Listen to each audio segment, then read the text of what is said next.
ചികിത്സാ പിഴവിനെ തുടർന്നുണ്ടായ ശിശുമരണത്തിൽ നടപടി ആവശ്യപ്പെട്ട് സെക്രട്ടേറിയറ്റിന് മുന്നിൽ സമരം ചെയ്യുന്ന ദമ്പതികളെ പോലീസ് ഭീഷണിപ്പെടുത്തിയതായി പരാതി.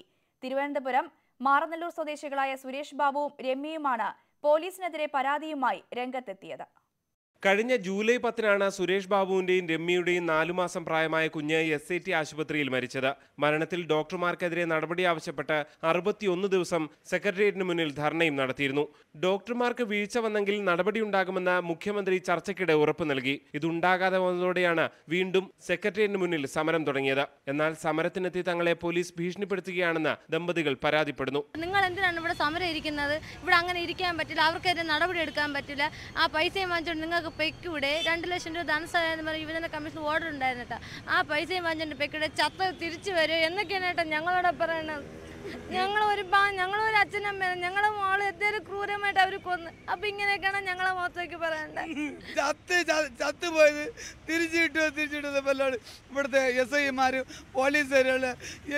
ഞാൻ വോട്ടിട്ട് ജയിപ്പിച്ച മുഖ്യമന്ത്രിയുടെ അടുത്താണ് ഞാൻ നീതിക്ക് വേണ്ടി കിടക്കണം, അല്ലെങ്കിൽ പോലീസ് സ്റ്റേഷനിലല്ലാട്ടോ ഞാൻ വന്ന് കിടക്കണം. കുട്ടിയുടെ ആന്തരാവയവങ്ങളുടെ പരിശോധന അട്ടിമറിച്ചതായും ദമ്പതികൾ പരാതിപ്പെടുന്നു. നീതി കിട്ടും വരെ സമരം തുടരും.